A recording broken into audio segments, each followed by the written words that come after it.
Fancy saris కి కంచిపట్టు శారీస్ కి పెట్టింది పేరు పూర్ణిమ ప్రింట్స్, కేబిహెచ్పి అండ్ మాదాపూర్. నమస్కారం.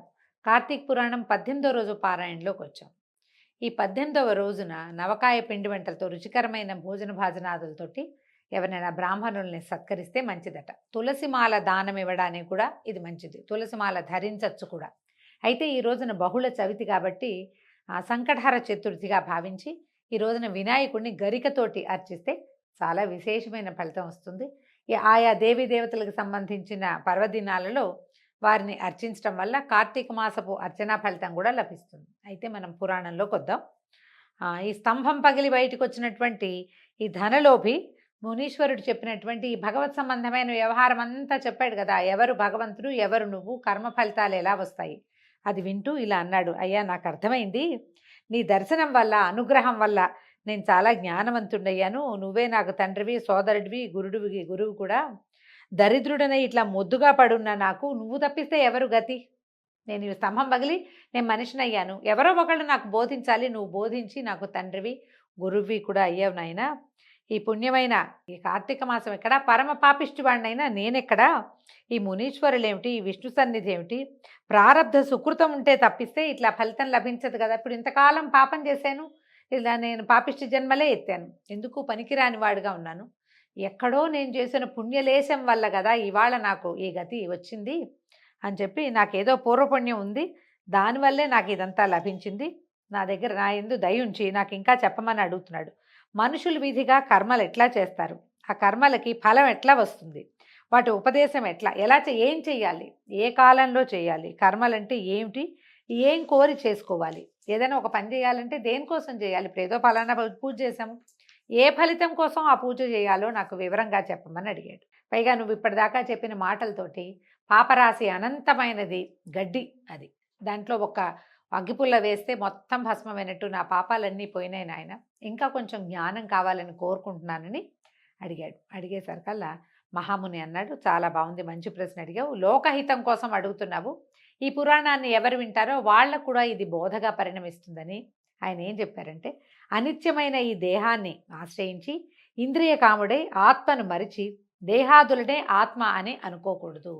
మనం అశాశ్వతమైన ఈ శరీరంలో ఉన్నాం, జీవుడు ఇందులో ఉంటాడు. ఇదే నేనని భావించకూడదు, ఇది నేను కాదు అని తెలుసుకొని ఉండాలి. ఆత్మకి ఎప్పుడు కూడా సుఖదుఖాలు అలాంటివి ఏమీ లేవు. అవన్నీ మనుషులకి, శరీరాలకు ఉంటాయి తప్పిస్తే ఆత్మ నిత్యం కాబట్టి దానికి అలాంటి దుఃఖాలేమో, ద్వంద్వ దుఃఖాలు ఏమీ ఉండవు. అవి దేహాది ధర్మాలు, కేవలము శరీర ధర్మాలు మాత్రమే. కాబట్టి ఆత్మ విషయక సందేహం ఉన్నప్పుడు తప్పక కర్మలు చేయాలట మనం. దాంతో చిత్తశుద్ధి కలిగి తద్వారా జ్ఞానాన్ని పొంది దానిచేత ఆత్మ యొక్క యథార్థతత్వాన్ని మనం తెలుసుకోగలుగుతాం. దేహధారి అయిన వాడంటే మనిషి అయి పుట్టినవాడు తనకి విధించబడినటువంటి స్నానాది సర్వకర్మల్ని భక్తితో విధిగా చేయాలి. ఈ రోజుల్లో స్నానం చేయాలి, ఈ కాలంలో పూజ చేయాలి, ఈ కాలంలో దేవాలయ దర్శనం చేయాలి, తల్లిదండ్రులకి ఇలా వాళ్ళని చూసుకోవాలి, తర్వాత ఏమో పితృకర్మలు ఆచరించాలి. ఎప్పుడు ఏది చేయాలి అనేది తను జన్మించిన దేనిని బట్టి, జాతిని బట్టి ఏవి విధించబడ్డాయో ఆ విధ్యుక్త ధర్మాలు తప్పకుండా నెరవేర్చాలి. అట్టి వేదోక్త కర్మ చేస్తే గనక అవి ఫలించి ఆత్మ ప్రకాశం కొంతకాలానికి మనం తెలుసుకోగలుగుతాం. వర్ణాశ్రమ విభాగాన్ని విడవకుండా తనకి ఏ కర్మ చెప్పబడిందో విచారించి తెలుసుకుని తర్వాత చేయాలి. స్నానం చేయ కర్మ ఎలా అంటే, మనం స్నానం చేయకుండా ఏ కార్యం చేసినా కూడా ఏనుగు తిన్నటువంటి వెలగపండులాగా నిష్ఫలితం అయిపోతుంది. బ్రాహ్మణులకు ప్రాతకాల స్నానం వేదోక్తంగా ఉంది. నిరంతరము ప్రాతస్నానం ఆచరించలేనివాడు, అంటే రోజు పొద్దునే స్నానం చేయలేనివాడు తులా సంక్రాంతి ఎందు, కార్తీక మాసమందు, మకర మాసమందు, వైశాఖమందు స్నానం చేయాలి. కనీసం కార్తీక మాఘమాసాల్లో, వైశాఖ మాసాల్లో తప్పకుండా ప్రాతస్నానం చేస్తే సంవత్సరం అంతా చేయలేకపోయినా దీనివల్లైనా కొంత పుణ్యాన్ని వాళ్ళు ఆర్జించగలుగుతారు. ఈ 3 మాసాల్లోనూ ప్రాతకాలం పొద్దున్నే స్నానం చేసేవాడు వైకుంఠానికి పోతాడు, వాడికి ఉత్తమ గతి కలుగుతుంది. చాతుర్మాస్యాది పుణ్యకాలాల్లోనూ సూర్యచంద్ర గ్రహణాల్లోనూ స్నానం చాలా ముఖ్యం. ఇందులో గ్రహణకాలమందే స్నానం ముఖ్యం. మనం సాయంత్రం రాత్రికి గ్రహణం అవుతుందని సాయంకాలం చేసి అర్ధరాత్రి కదా అని తెల్లవారాక స్నానం చేస్తే ఫలితం లభించదట. కాలంలో గ్రహణం పడుతూ ఉండగా స్నానం చేయటం, విడవగానే స్నానం చేయటం చేస్తే విశేషమైన ఫలితం వస్తుంది. ఇప్పుడు అర్ధరాత్రి వస్తుంది, ఏం చేస్తామండి అంటే అవకాశం ఉన్నప్పుడు చేయాలి, ఇంకంతే.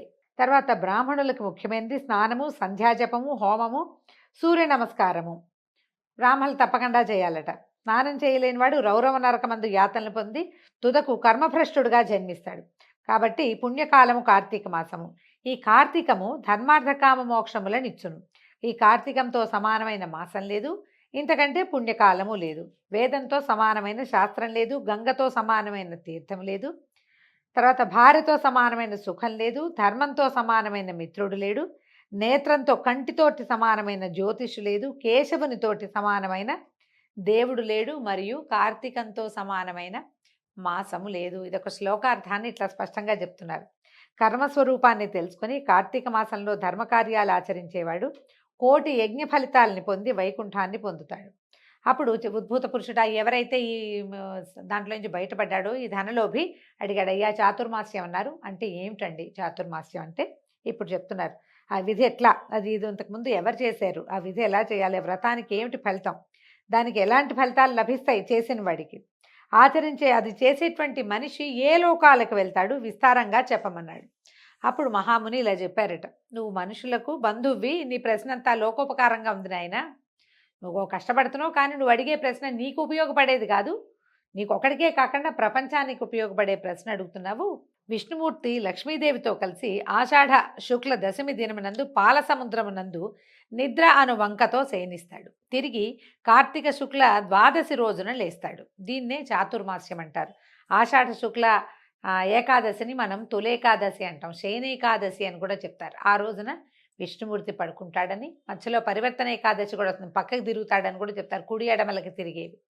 వరుసగా 4 మాసాలు మళ్ళీ కార్తీక శుక్ల ద్వాదశి నాడు ఉత్థాన ఏకాదశి, దీన్ని హరిబోధిని ఏకాదశి, దేవబోధిని ఏకాదశి ఇలాంటి పేర్లతో చెప్తారు. మనం చిలుకు ద్వాదశి పేరుతోటి ధాత్రి తులసి కళ్యాణం చేసుకుని విశేషంగా మనం చేసుకుంటాం. ఈ 4 నెలల పాటు విష్ణుమూర్తి శయనిస్తాడు. ఈ 4 నెలలనే చాతుర్మాస్యం అంటారు. ఈ 4 మాసాలు విష్ణుమూర్తికి నిద్రాసుఖం ఇస్తాయి. అంటే సంవత్సరం అంతా ఆయన ఈ పోషణ భారం వహిస్తాడు. ఈ 4 నెలలు మన పోషణ మనమే వహించాలన్నమాట. హరి 8 మాసములు మెలకువతో ఉండి 4 మాసాలు విశ్రాంతి కోసం నిద్రిస్తాడు. విష్ణువుకి నిద్రాసుఖాన్ని ఇస్తుంది కాబట్టి ఇది బహుపుణ్యకాలం అని చెప్తారు. ఈ పుణ్యకాలంలో హరిని ధ్యానించేవాడు విష్ణులోకాలకు వెళ్తాడు. ఈ 4 నెలల్లో చేసేటువంటి పుణ్యకార్యాలు అనంతమైన ఫలితాన్ని ఇస్తాయట. దీనికి కారణం ఏంటంటే నారదుడికి హరి చెప్పిన కారణాన్ని చెప్తున్నాడు. ఈ విషయమందు నారదునికి హరి చెప్పింది ఒక కథ ఉందట. పూర్వం కృతయుగమందు వైకుంఠలోకమున హరి లక్ష్మితో కలిసి సింహాసనంలో కూర్చుని సురకిన్నర కేచర గణంతోటి స్వగణ భృత్యులతోని సేవింపబడుతున్నాడు. అంటే కేచరులు, ఉరగలు, నానాజాతుల వాళ్ళతోటి అందరు దేవజాతులంతా చేరారు. ఆ సేవించబడుతుండగా ఏమన్నాడు, భగవద్భక్తుడైన నారద మహాముని వైకుంఠలోకానికి వచ్చాడట. వైకుంఠానికి వచ్చి ఆ సింహాసనాసీనుడై 4 భుజాలు కలిగి పద్మపురేకుల వంటి నేత్రాలతో ప్రకాశిస్తున్నటువంటి విష్ణుమూర్తిని చూసి అమితానందంతో ఆయన పాదాలకు మొక్కాడు. విష్ణుమూర్తి కూడా చాలా సంతోషించి ఆయన అడిగాడు, నారదా, నువ్వు సంచరిస్తున్న స్థలాలంతా కుశలంగా ఉన్నాయా? ఋషులకి ధర్మాలు బాగా నడుస్తున్నాయా? ఉపద్రవాలు లేకుండా ఉన్నాయా? మనుషులంతా వాళ్ళ ధర్మాచరణ చేస్తున్నారా? ఈ విషయం అంతా ఈ సభలో చెప్పంటే నారదుడు నవ్వుతూ చెప్పాడట, స్వామి, భూలోకమంతా తిరిగాను, వేదత్రయంలో చెప్పబడిన కర్మ మార్గం అంతా విడవబడింది, వాళ్ళెవరూ కర్మలు ఆచరించట్లేదు. కొందరు మునీశ్వరులు గ్రామ్య సుఖలోలుడుగా అయ్యారు, తమ కర్మల్ని యావత్తు విడిచేశారు. వాళ్ళకి ముక్తి ఎలా వస్తుందో నాకు అర్థం కావటం లేదు. ఎట్లా వాళ్ళకి ముక్తి వస్తుంది? ఒక పక్కన మునీశ్వరులే, కానీ వ్యవహారం అంతా వదిలిపెట్టేసి కొత్త వ్యవహారాల్లోకి దిగారు. కొందరు తినకూడని వస్తువులు తింటున్నారు, కొందరు వ్రతాలు విడిచారు, కొందరు ఆచారవంతులుగా ఉన్నారు, కొందరు అహంకార వర్జితులుగా ఉన్నారు, కొందరు మంచి వర్తకులుగా ఉన్నారు, కొందరు నింద చేయవారుగా ఉన్నారు. ఓ దేవా, ఏదైనా ఒక ఉపాయంతో శిక్షించి ఈ ఋషీశ్వరులందరినీ నువ్వు రక్షించు అనేసరికల్లా ఆ మాట విన్న భక్తవత్సలుడు, సమస్తలోక పరిపాలకుడు అయినటువంటి విష్ణుమూర్తి లక్ష్మితో సహా గరుత్మంతుడి మీద ఎక్కి భూలోకానికి వచ్చాడట.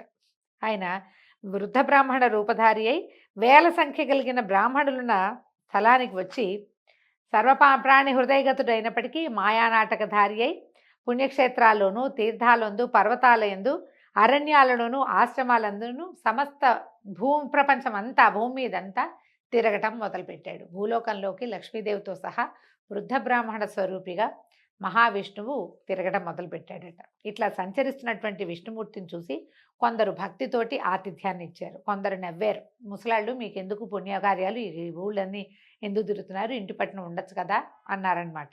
కొందరు నమస్కారం కూడా చేసేవాళ్ళు కాదు, పెద్దవాళ్ళన్న గౌరవం కూడా లేదు. కొందరు అభిమానవంతులుగా ఉన్నారు, కొందరు గర్వంగా ఉన్నారు, కొందరు కామాంధులుగా ఉన్నారు, కొందరు ఆయా క్రియాకలాపాలు ఏమీ మానేశారు. కొందరు ఎలా అంటే మర్యాదగా ఉన్నవాళ్ళు కొంతమంది ఉంటే, కొంతమంది విమర్శించేవాళ్ళు ఇంకొంతమంది. నిషిద్ధ దినాల్లో ఆహారం అన్నం తినేవాళ్ళుగా కూడా కనిపించారు. ఒకనాడు అసలు ఏకాదశి నాడు, కొంతమంది ఏమో ఏకాదశి నాడు ఉపవాసమే చేయని వాళ్ళు కనిపించారు. కొందరు తినకూడని వస్తువులు తింటున్నారు. కొద్దిమంది ఆచారపరులుగాను, కొంతమంది అనాచారపరులుగాను, కొందరు ఆత్మచింత చేసేవాళ్ళు కూడా ఉన్నారు. ఇప్పుడు కూడా మనలో అలాగే ఉన్నారు చూడండి. మన ఇప్పటి పరిస్థితే చెప్పబడుతోంది. మనలో కొంతమందికి ఆచారము, ధర్మము, ఆచార ప్రభవో ధర్మ, ధర్మస్య ప్రభురచ్యుత, ఇలా ఆలోచించుకుని భగవంతుడే దీని మొత్తానికి కారణమని భావించి సరైన కర్మలు ఏం చేయాలో అది చేస్తున్న వాళ్ళు, నిషిద్ధ కర్మలు మానేసేవాళ్ళు కొంతమంది ఉన్నారు. ఇలా చేసేవాళ్ళని మనం అవమానించేవాళ్ళు, విమర్శించేవాళ్ళు, ప్రశ్నించేవాళ్ళు, వాదించేవాళ్ళు, ప్రతిదానికి ప్రూఫ్ కావాలని కనుక్కునేవాళ్ళు చాలామందే ఉన్నారు. ఆ కాలంలోనే విష్ణుమూర్తి చూశాడనమాట. మనలాంటి కాలమే ఇది. బ్రాహ్మణ రూపధారి అయిన భగవంతుడు అట్టి వాళ్ళని చూసి మంచి మార్గానికి తెచ్చే ఉపాయాన్ని ఆలోచిస్తూ నైమిషారణ్యంలో ఉన్నటువంటి ముని బృందాల సన్నిధికి వచ్చాడు. బ్రాహ్మణ రూపాన్ని వదిలి పూర్వంలాగా గరుడారూఢుడై కౌస్తుభ శంఖచక్రాల్ని ధరించి శ్రీ మహాలక్ష్మితోనూ స్వభక్తులతోనూ కూడి ప్రకాశిస్తున్నాడు. అక్కడ ఉన్నటువంటి జ్ఞానసిద్ధుడు మొదలైనటువంటి మునులు వైకుంఠం నుంచి తమ ఆశ్రమానికి వచ్చినవాడు, అవిసె పువ్వులతోటి సమానమైన కాంతి కలిగినవాడు, మెరుపు వంటి వస్త్రము కలిగినవాడు, కోటి సూర్యప్రభా సమానుడైనటువంటి మనోవాచామగోచరుడైన మహానుభావుణ్ణి, ఆద్యుడు అయినటువంటి విష్ణుమూర్తిని చూసి ఆశ్చర్యం ఉంది, ఆనందించి శిష్య సుతాది పరివారంతో ఆయన దగ్గరకు వచ్చారు. పరిపరి విధాలుగా స్వామికి నమస్కారం చేసి ఆయన్ని అనేక విధాలుగా స్తుతించారట. దీంతో 18వ రోజు పారాయణ పూర్తయిందండి. విష్ణుమూర్తి నైమిషారణ్యంలో ఉన్న మునిగణానికి ఏం తెలియజేశారో మనం రేపటి భాగంలో తెలుసుకుందాం. నమస్కారం.